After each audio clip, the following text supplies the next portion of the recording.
இப்போ நம்ம பெருமாளுக்கு சக்கரை பொங்கல் எப்படி பண்ணுறதுன்னு பார்க்கலாம். இதால் 1 கப்பு பாசிப்பருப்பு அப்படின்னா, எனக்கு பொதுவாகவே எல்லாமே கண் திட்டம் தான். பட் இருந்தாலும் கற்றுக்கிறவாளுக்காக நான் சொல்கிறேன். இதுக்கு ஒரு 3 கப்பு பச்சை அரிசி புழுங்கரிசி இல்லை, அதெல்லாம் க்ளீனாக இருக்கணும் அந்த அரிசி.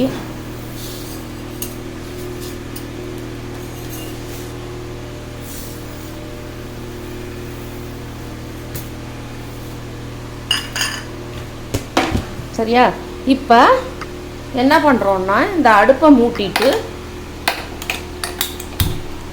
இந்த பாசிப்பருப்பு 1 கப்பு வச்சுருக்கோம் இல்லையா, இதை போட்டு கொஞ்சம் வாசனை வர அளவுக்கு சூடாக வறுத்துக்கணும். அதை நம்ம கொஞ்சம் பெருசில் வச்சே கை விடாமல் வறுத்துட்டோம்னா அது வறுபட்டுரும். சரியா? இப்போ நல்லா வறுக்கிறோம், கொஞ்சம் லேசாக செவக்கும், வாசனை வரும், அதுதான் நமக்கு கணக்கு.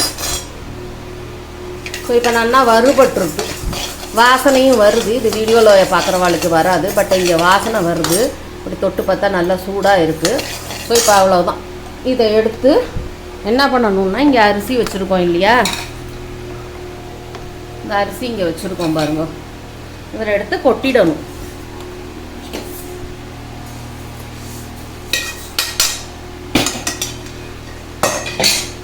இதை கொட்டிட்டு இதை என்ன பண்ணணும்னா, நம்ம சாதம் களைஞ்சி வைக்கிற மாதிரியே நல்லா அலசிடணும் இதை. இப்போ நம்ம குக்கரில் வந்து பாத்திரம் வச்சு தான் வைக்க போகிறோம். இப்போ நான் அலசின பாத்திரம் இது எங்காச்சும் குக்கருக்குள்ளே போகாது, இது ரொம்ப பெருசாக இருக்குது. ஸோ பாலை வந்து வேறு பாத்திரத்தில் மாற்றிண்டு பால் காய்ச்சின பாத்திரத்துலேயே பண்ணலாம், அதனால் ஒன்றும் தப்பு கிடையாது. ஸோ அதில் இந்த அரிசியும் பருப்பையும் களைஞ்சதை இதை எடுத்து போட்டு,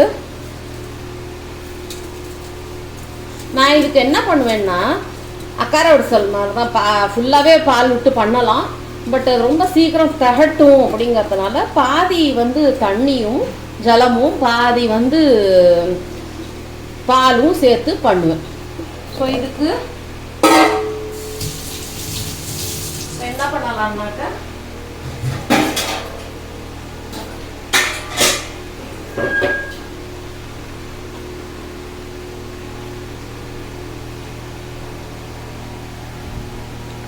பாதி பால் விட்டுருணும். காய்ச்சி வச்சுருக்கோம் இல்லையா, காய்ச்சி ஆற வச்சப்போ பாதி விட்டுட்டு பாதி தண்ணி.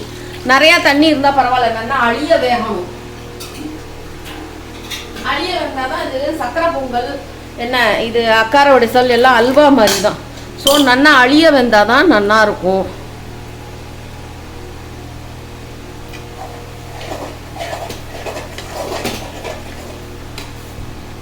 ஸோ இப்படி கையை வச்சு பார்க்கலாம், அரிசிக்கு மேலே இந்த அளவுக்கு இருக்குது. இது நார்மலாக சாதம் வடிக்க போகும். இது அல்வா பதத்துக்குன்னா இந்த 2வது கோடு இருக்கு இல்லையா, அதுக்கு கொஞ்சம் மேலே வரைக்கும் வேணும். ஸோ நம்ம இன்னும் கொஞ்சம் தண்ணி விட்டுக்கலாம்.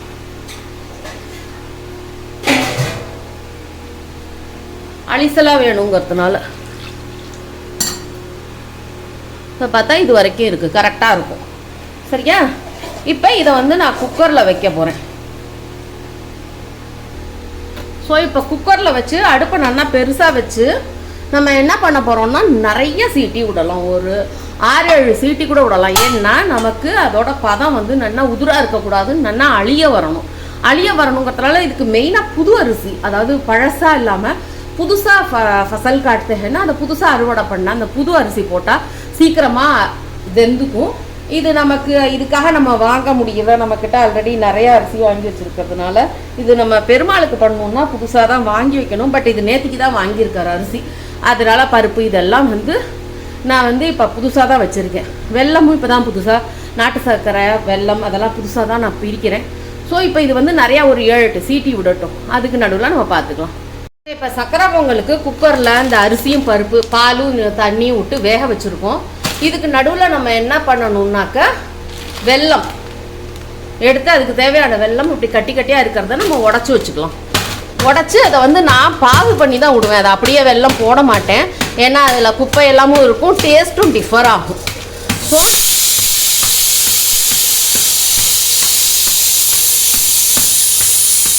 இதை உடச்சி பாகு பண்ணிக்கலாம். நம்ம இந்த பால்த்தீனோட வச்சு நம்ம தட்டினோம் அப்படின்னாக்கா ரொம்ப செதறாமல் இருக்கும், அடுப்பு மேடையெல்லாம் அசிங்கமாகாமல் இருக்கும். சரியா? அதுக்கு தான் அந்த பால்த்தீன்லேயே வச்சு பண்ணுறது. அது எந்த பக்கம் ஓப்பன் ஆகிருக்கோ, ஏதாவது ஒரு பக்கம் இப்போ இந்த பக்கம் ஓப்பனாக எடுத்து பாருங்க. அது மாதிரி ஓப்பன் ஆச்சுன்னா அந்த பக்கமே நம்ம திறந்துக்கணும்.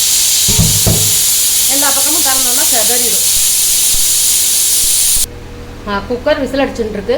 இப்போ 3 கப்பு நம்ம அரிசியும் 1 கப்பு பருப்பும் போட்டோம் இல்லையா, அதுக்கு எனக்கு தெரிஞ்சு ஒரு அப்ராக்சிமேட்டாக ஒரு 2 இது வெல்லம் போட்டுக்கலாம். 2 கப்பு வெல்லம் போட்டுக்கலாம். ஹாஃப் அரிசியும் பருப்பும் சேர்த்து 1 அப்படின்னாக்க இது வந்து வெல்லம் வந்து ஹாஃப். இப்போ நம்ம 1 போட்டிருக்கோம், இன்னொன்று கொஞ்சம் குறைச்சி கூட போட்டுக்கலாம். ஏன்னா சில பேருக்கு ரொம்ப திதிப்பாக இருந்தால் தகட்டுறது அப்படின்பா. அது 4 அப்படிங்கிறதுனால 2, அந்த 2லேயுமே கொஞ்சம் குறைச்சி 1.25 அது மாதிரி போட்டிருக்கேன். இப்போ இதில் வந்து கொஞ்சமாக தண்ணி விடணும். ஏன்னா நிறையா விட்டோம்னாக்கா அது வந்து பாகு வரத்துக்கு ரொம்ப நாழி ஆகும். நம்ம வெயிட் பண்ணணும். இது நல்ல முத்தின பாகே வரணும். நல்ல அந்த 2 தார் வரணும், 2 கம்பி பாகு. அது வர அளவுக்கு வச்சோன்னா ரொம்ப நல்லா இருக்கும் சக்கரை பொங்கல். ஸோ இதை இப்போ அடுப்பில் வைக்கலாம். ஸோ இப்போ குக்கர் விசில் அடிச்சுட்டு இருக்கு. அடுப்பில் வந்து பாகு வச்சுருக்கோம். இதுக்கு வந்து ஜாதிக்காயை நெய்யில் கொஞ்சம் வறுத்துட்டு பொடி பண்ணி போட்டால் அக்கார வடிசலுக்காக இருந்தாலும் சரி, சக்கரை பொங்கலாக இருந்தாலும் சரி, ரொம்ப நல்லா இருக்கும். ஏலக்காய் பச்சை கற்பூரத்தோட கொஞ்சம் ஜாதிக்காயை நெய்யில் வறுத்துட்டு பொடி பண்ணி போட்டாக்கா. ஸோ நம்மக்கிட்ட ஜாதிக்காய் இருக்குது. இதை வந்து ஹிந்தியில் ஜாய்ஃபல் அப்படின்பா. ஸோ இதை வந்து ரொம்ப கொஞ்சம்தான், இந்த ஒரு காயில் 1ல் 10ல் 1 பங்கு கூட போகும், 1/10 கூட போகும். உடச்சா இந்த மாதிரி இருக்கும், கொட்டைப்பாக்கு மாதிரி இருக்கும் உள்ள. ஸோ இதை நெய்யில் வறுத்துக்கணும். அதோட முந்திரி திராட்சை அதெல்லாமும் நெய்யில் வறுத்துக்கணும். ஸோ வறுத்துக்கலாம். இதெல்லாம் வறுத்து தனியாக வச்சுருக்கோம். குக்கர் இப்போ நிறையா விசில் விட்டுருக்கு.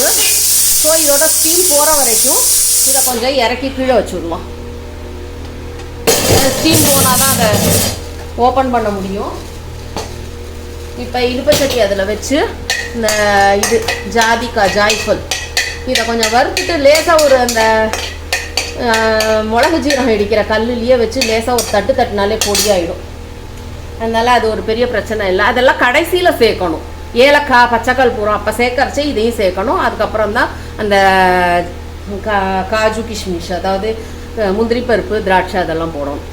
நான் இப்போ முந்திரி பருப்பு நான் உடச்சிருக்கேன், இருந்தாலும் எப்படி உடைக்கிறதுன்னு சொல்லித்தரேன். இதை ஒரு கல் வச்சோ இல்லை மிக்சியில் போட்டால் பொடி பண்ணால் மாவாக ஆகிடும். இதை நான் பாதி உடச்சிருக்கேன், அதனால உங்களுக்கு சொல்லணுங்கிறதுக்காக சொல்கிறேன். இந்த கை இருக்கு இல்லையா, இது ரொம்ப சாஃப்டாக தான் இருக்கும். இந்த கையாலேயே இப்படி வச்சு இப்படி குத்தினோன்னா எந்த இடத்துல உடையாமல் இருக்கும் அந்த இடம் பார்த்து கூட நம்ம குத்தலாம். கையால் மேனுவலாக பண்ணுறச்சு அது உடஞ்சிக்கும். இந்த உடஞ்சி கொடுத்து பாருங்கள். இப்போ இது தனித்தனியாக இருக்கும், நமக்கு போடுறதுக்கு அப்படியுமே கொஞ்சம் பொடியாக இருக்குது. ஆனால் கூட இது கொஞ்சம் கம்மியாக, இப்போ உங்களுக்கு குத்துறதுக்காக பண்ணதில் கொஞ்சம் ஜாஸ்தியாக எடுத்து கம்மியாக குத்தினாக்க சரியாக இருக்கும். இப்போ ஜாதிக்காய் இதில் வறுபட்டு இருந்தது. இப்போ இதை நான் தனியாக எடுத்து வச்சுக்கிறேன். சரியா? இப்போ இதுலேயே இன்னும் கொஞ்சம் நெய்யை விட்டு முந்திரி பருப்பு திராட்சை வறுத்துக்கணும். ஸோ இப்போ பாகு ஆயின்னு இருக்கு. இந்த பாகை வேணால் நம்ம ஒரு ஸ்பூனால் எடுத்து பார்க்கலாம் கம்பி பதம் வந்திருக்கான்னு. 2 தார்னு சொல்லுவா இல்லையா, 2 கம்பி பதம்.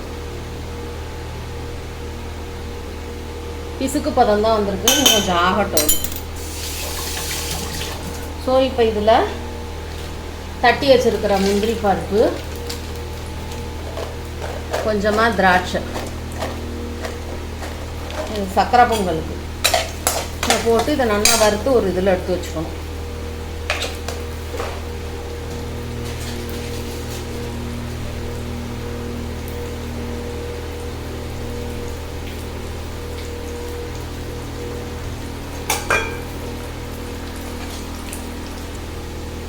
முந்திரி பருப்பு செவந்துடுத்து, திராட்சை பழம் பொரிஞ்சுடுத்து. இப்போ இதை ஒரு தட்டில் எடுத்து வச்சுருக்கோம். கருக விட்டுறக்கூடாது. இந்த மாதிரி லேசாக பொன்னிறமாக இருக்கிறச்சியே எடுத்து வச்சுட்டா தான் அது டேஸ்ட் நல்லாயிருக்கும். கருகிட்டுன்னா அதோட டேஸ்ட் ஸ்பாயில் ஆகிடும். எல்லாத்துக்குமே ஒரு பதம் இருக்குது, அந்த பதத்தில் எடுத்து வச்சுருவோம்.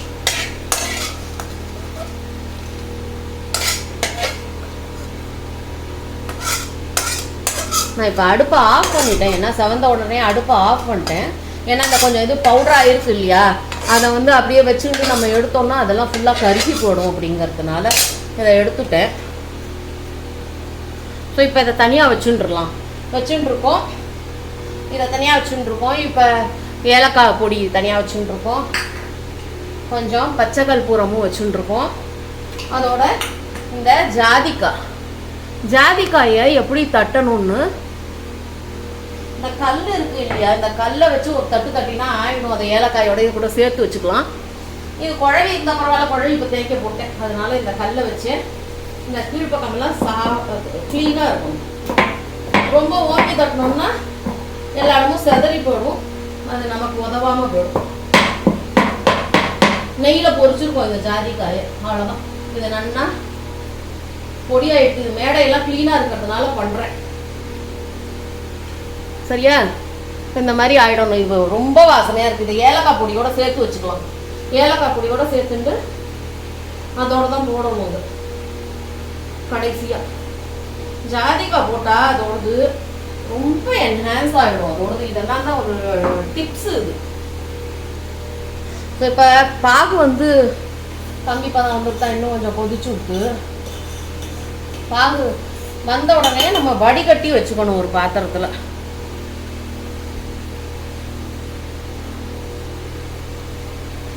ஒத்த கம்பி பதம் வருது.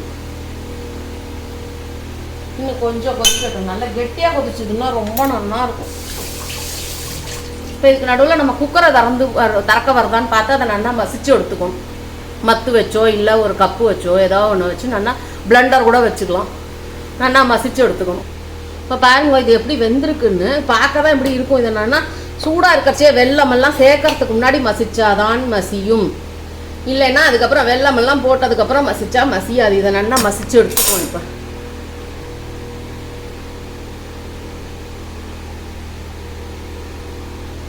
இப்போ பார்த்தேன்னா நல்லா கம்பி பதம் வந்துடுது. ரெட்டா கம்பி பதமே வருது பாருங்க, வருது இல்லையா? இப்போ நம்ம அடுப்பை நிறுத்திடணும். இது பாகு வைக்காமே நிறைய பேர் போடுறா, பண்ணலாம் அது மாதிரி. ஆனால் அதை விட இதில் டேஸ்ட்டு ரொம்ப நல்லா இருக்கும். பாகு வச்சு போட்டோம்னா டேஸ்ட்டு ரொம்பவே நல்லா இருக்குங்கிறதுனால நான் எப்போவுமே பாயசத்துக்கும் சரி சக்கரை பொங்கலுக்கும் சரி பாகு வச்சு தான் நல்லா போடுவேன். இதை வடிகட்டிக்கணும். இதில் வந்து குப்பை மண் கல் எது இருந்தாலும் எல்லாம் வடிகட்டி போயிடும். நான் சுத்தமாக வடிகட்டி இப்போ எடுத்துக்கலாம். இப்போ அடுப்பில் மறுபடியும் இழுப்பச்சட்டியை வச்சாச்சு. அது ஆல்ரெடி வறுத்த நெய் தான். அதில் இந்த கொஞ்சம் மசிச்சு வச்சுருக்கோம் இல்லையா அரிசி பருப்பு வெந்தது, இன்னும் கூட சித்த தண்ணியோ பாலோ விட்டுருக்கலாம். இன்னும் இத்தனை அரிசி பருப்புக்கு நான் 3/4 லிட்டர் பால் எடுத்துட்டுருக்கேன். இப்போ இன்னும் கொஞ்சம் விட போகிறேன். அதுலேயும் 3/4 லிட்டரில் பாதி முன்னாடி விட்டேன். சில பேர் ஃபுல்லாகவே பால் விடுவா, அது இன்னுமே நல்லா இருக்கும். அக்காரோட ஸ்ரீரங்க கோயில் பிரசாதம் மாதிரி இருக்கும். இல்லாட்டா கூட திகட்டும், ஒரு மாதிரி உடம்புக்கு ஆகாது அப்படின்னு நினச்சாக்க இந்த அளவுக்கு பண்ணிக்கலாமா? இப்போ போகிறோம். இப்போ இந்த அளவுக்கு இதை நல்லா மசிச்சுண்டாச்சு. இப்போ இதில் இன்னும் சித்த பாலை விட்டுக்கலாம். பாக்கி வச்சுருக்கோம் இல்லையா 3/4 லிட்டரில் பாக்கி இருக்கிறதையும் இதில் இப்படியே விட்டு நல்லா கலந்துன்றணும். இது வெல்லமெல்லாம் போட்டால் வெள்ளைப்பாக போட்டுட்டேன்னா அதுக்கப்புறம் இது கலரை வராதுங்கிறதுனால கையெல்லாம் க்ளீனாக வச்சுட்டுருக்கணும். கையை வைக்கணும்னா பெருமாளுக்கு பண்ணுறோம், நம்ம ஆத்து மனுஷாளுக்கு பண்ணாலே நம்ம க்ளீனாக தான் வச்சுக்கணும், ஹைஜீனிக்கு. சரியா? குளிச்சுட்டு தான் பண்ணணும். அடுப்பு மேடையெல்லாம் தொடச்சிருக்கணும். தளிகையும் பிரசாதமும் சேர்த்து பண்ணக்கூடாது. விசேஷ நாள்லலாம் வெங்காயம் பூண்டு சேர்க்கக்கூடாது. முள்ளங்கி முருங்கைக்காய் இதெல்லாம் சேர்க்கக்கூடாது. இதை நல்லா பிளண்டர் வச்சு மசிச்சா ரொம்ப நல்லா வரும். இதை மசிச்சு எடுத்துக்கலாம் முதல்ல. அப்படி பிளண்டர் இல்லைன்னா இந்த மாதிரி பாவபாஜி மசிக்கிறது ஆற்றுல வச்சுருக்கோம் இல்லையா, அதை வச்சு இப்போ நல்லா மசிச்சுன்றணும். ஸோ இப்போ இதை இந்த கட்டியெல்லாம் இல்லாமல் நல்லா மசிச்சுண்டாச்சு. இந்த பால் விட்டு இன்னும் கொஞ்சம் இந்த மாதிரி தளர இருந்தால் தான் நல்லா இருக்கும். ஸோ இது மசிச்சுண்டாச்சு. இதில் வந்து வடிகட்டி வச்ச அந்த வெள்ளைப்பாகு அதையும் இதில் விட்டுன்றணும். கண்டிப்பாக இதை வடிகட்டணும். வடிகட்டலைன்னா அதில் கல் மண் எல்லாம் வாயில் அம்பிடும். அது வந்து நல்லா இருக்காது.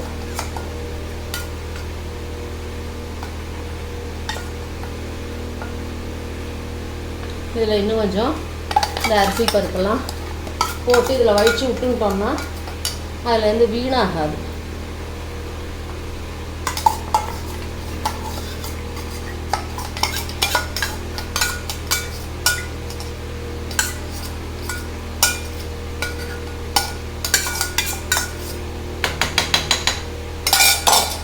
இப்போ இதையும் சேர்த்து நல்லா மசிச்சுன்றோம்.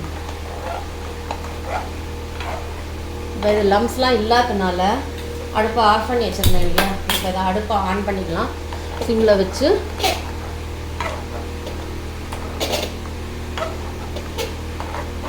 நல்லா மிக்ஸ் பண்ணணும். இதில் இது மரத்தில் வரும், அதுவும் நல்லாயிருக்கும். பிளெண்டர் பண்ணால் ஒன்றே என்னென்னா நல்லா மிக்ஸ் ஆகும், கூழு மாதிரி ஆகிடுறது. அது ஒரே கஞ்சி மாதிரி ஆகிடும். அதுதான் அது ரொம்ப மசிச்சு விடுறது. அது வந்து நமக்கு கொஞ்சம் அதோட டெக்ஸ்டர் மாறி போடுறது. இல்லைன்னா நல்லா சேர்ந்தாப்புல அது பண்ணிடும் அது. ஆனால் அது மாதிரி வந்துடுறதுனால தான் எனக்கு அது கொஞ்சம் பிடிக்க மாட்டேங்குது ரொம்ப. இப்போ நம்ம அல்வாலாம் பண்ணுறோமோன்னு அல்வா மாதிரி ஆகிடும் அது. சர்க்கரை பொங்கல் கொஞ்சம் ரொம்ப வேறையாக சாதம் தெரியக்கூடாது, ஆனால் வந்து கொஞ்சம் அது தெரியணும் அது அரிசி, அப்போ தான் அது நல்லாயிருக்கும். இப்போ இதை கைவிடாதபடி கலரிண்டே இருக்கும். கொஞ்சம் கெட்டியான உடனே நெய் சேர்த்து கலரணும்.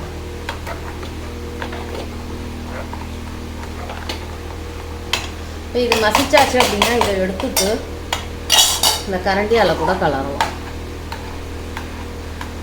எல்லா இடமும் வரும். அந்த 4 கப்பு போட்டதுக்கே ஒரு இழுப்பச்சட்டி ஃபுல்லாக, இந்த இழுப்பச்சட்டி சின்ன இழுப்பச்சட்டி இல்லை, அது ஃபுல்லாக வருது. ப்ளஸ் அதுலேயே நான் இவ்வளோ எடுத்து வச்சுருக்கேன். இது வெண்பொங்கல் அப்புறமா பண்ணிக்கலாம் அப்படின்ட்டு, ஏன்னா நிறையா ஆகிடும்ட்டு. ஸோ பார்த்து போட்டுக்கணும், எவ்வளோ தேவையோ அவ்வளோதான் போடணும். என்ன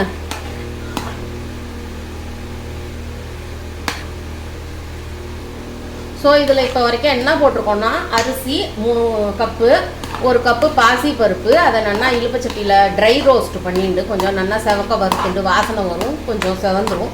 அதையும் ரெண்டையும் ஒன்றா போட்டு அதை நல்லா அலசிட்டு குக்கரில் பாதி தண்ணியும் பாதி பாலுமா சேர்த்து கொஞ்சம் நிறையாவே விடணும். தண்ணியாக விட்டு நிறையா ஒரு 7-8 விசில் வச்சிடணும். வச்சுட்டு அதுக்கு நடுவில் ஒரு 2 கப்பு, 4 கப்புங்கிறதுனால ஒரு 2 கப்பு மட்டும், அதை விட குறைச்சி கூட போட்டுக்கலாம். 1.25 தான் நான் போட்டிருக்கேன், 1.5 கூட போட்டுக்கலாம், எவ்வளோ வேணுமோ போட்டு சர்க்கரை வெல்லம் பாகு வைக்கணும். வச்சாக்க அது நல்லா ரெட்டை கம்பி பாகு வரணும். இப்படி பண்ணால் அந்த 2 கம்பி இதில் வரணும், 2 கம்பி மாதிரி தோத்தார்வலாக பாகு. அது மாதிரி வந்ததுக்கப்புறம் அதை வடிகட்டிட்டு இந்த இதை நல்லா மசிச்சுன்றோம். பிளெண்டரோ இல்லை இந்த பாவுபாஜி மசிக்கிறதோ ஏதோ வச்சு இந்த அரிசியும் பருப்பு வெந்ததை மசிச்சுண்டு அதை இழுப்பச்சட்டியில் போட்டுன்றணும். அந்த இழுப்பச்சட்டியில் போடுறதுக்கு முன்னாடி அதே இழுப்பச்சட்டியில் ஒரு இவ்வளோ பெரிய ஜாதிக்காய் உடச்சி அதை நெய்யில் வறுத்து பொடி பண்ணி வச்சுக்கணும். ஏலக்காய் பொடி பண்ணி வச்சுக்கணும். பச்சை கற்பூரம் வச்சுக்கணும். அப்புறம் அந்த இழுப்பச்சட்டியில் ஜாதிக்காய் வறுத்த இழுப்பச்சட்டிலேயே அதே நெய்யிலே இன்னும் கொஞ்சம் நெய்யை விட்டு முந்திரி பருப்பு திராட்சை வறுத்து தனியாக வச்சுன்றணும். நாங்கள் தனியாக வச்சுட்டுருக்கேன் பாருங்கள், அது மாதிரி வச்சுன்றணும். அதுக்கப்புறம் அதே இழுப்பச்சட்டியில் இந்த அரிசியும் பருப்பு வெந்ததை நல்லா மசிச்சுட்டு அதை போட்டுட்டு பாக்கி இருக்கிற பாலை ஒரு 3/4 லிட்டர் பாலில் பாதி முன்னாடி விட்டேன், தண்ணியும் சேர்த்து. மொத்தமாகவும் பால் விடலாம், 1 லிட்டர் 1.5 லிட்டர் ஆனாலும் ஆகும்.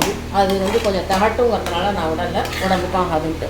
இப்போ இதில் பாக்கி இருந்த அந்த 3/4 லிட்டரில் பாக்கி இருந்த பாலை இதில் விட்டுட்டு அதோட அந்த நல்லா மசிச்சுட்டேன். ஏன்னா வெள்ளம் சேர்த்தா மசிய வராது, லம்ஸ் இல்லாமல் நல்லா சேர்ந்து கலரின்ட்டு அது நல்லா கலரின உடனே அதில் வெள்ளைப்பாகை வடிகட்டி வச்ச வெள்ளைப்பாகை நல்லா போட்டு இப்போ நல்லா கலரின்னு இருக்கேன்.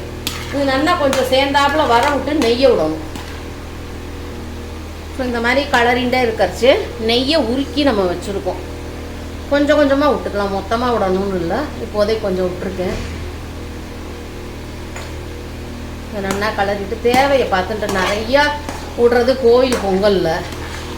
பட் நம்ம அந்த அளவுக்கு சாப்பிட்டா டெய்லி சாப்பிட்றோம் இல்லை ஆற்றுல இந்த அளவுக்கு பண்ணுறதுக்கு இந்த அளவுக்கு நம்ம கண்டிப்பாக இதை டிஸ்ட்ரிபியூட் பண்ணிடணும். இந்த அளவுக்கு கண்டிப்பாக நம்ம சாப்பிட்டோம்னா உடம்புக்கு ஒத்துக்காது. அப்படி சாப்பிட்றோம் அப்படின்னா நிறையா நெய் விடுறது கண்டிப்பாக ஒத்துக்கும். பட் இன்றைக்கி நான் கோயில் பொங்கல் மாதிரி உங்களுக்கு பண்ணி காமிக்கிறேன். பட் நான் இப்போ விடுற அளவு கூட நம்ம விடக்கூடாது. பொங்கலுக்கு நெய் கம்மியாக வச்சுட்டாலும் நல்லா தான் இருக்கும், அட்லீஸ்ட்டு தகட்டாமல் இருக்கும்.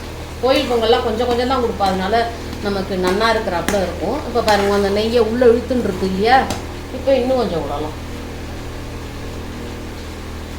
இதால் ஒரு கப்பு விட்டுருக்கோம்.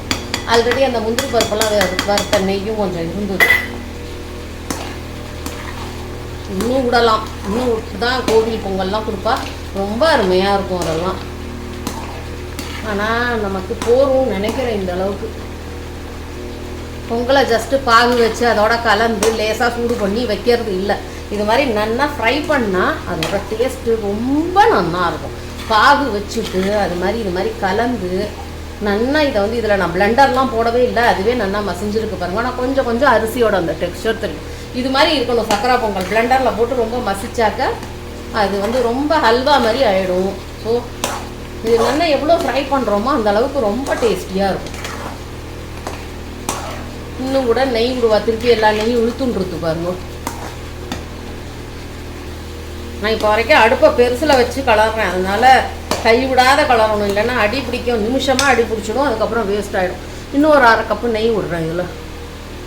இது போரும், இதுக்கப்புறம் நம்ம விட்டோம்னா அதனால் இதுலேயே கப்பையே நான் இதுக்குள்ளே போட்டு எடுத்துடுறேன். அதுக்கப்புறம் நமக்கு உடம்புக்கு சுத்தமாக ஒத்துக்காது, அதனால் இந்த அளவுக்கு போரும். இதுவே ரொம்ப ஜாஸ்தி. நம்ம இதை டிஸ்ட்ரிபியூட் பண்ணிட போகிறோம் இப்போ, அதனால் வந்து ஓகே, ஆளுக்கு கொஞ்சம் தான் கிடைக்குங்கிறதுனால ஓகே.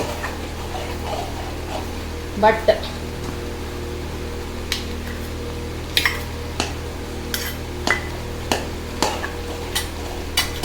கலரியாச்சு இல்லையா, நல்லா ஒட்டாமல் வருது பாருங்க. கொஞ்சம் சைட்லெல்லாம் ரொம்ப ஒட்டலை பாருங்க, இழுப்பச்சட்டியோட ஒட்டாமல் வருதா. இப்போ அடுப்பை நிறுத்திடலாம். நிறுத்திட்டு பச்சைக்கால் போடுறோம், கொஞ்சம் தான் போடணும். நிறையா போட்டோம்னா நமக்கு நெடி வந்து ரொம்ப ஜாஸ்தி இருக்கும், அது கொஞ்சம் தான் போடணும். இதை நல்லா கையாலேயே இப்படி அமுக்கினா இது பொடியாயிடும்.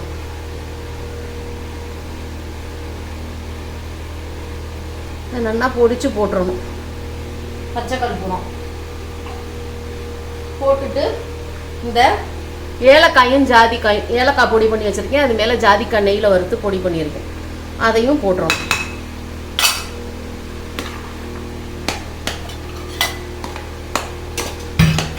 போட்டு நல்லா கலரிடணும்.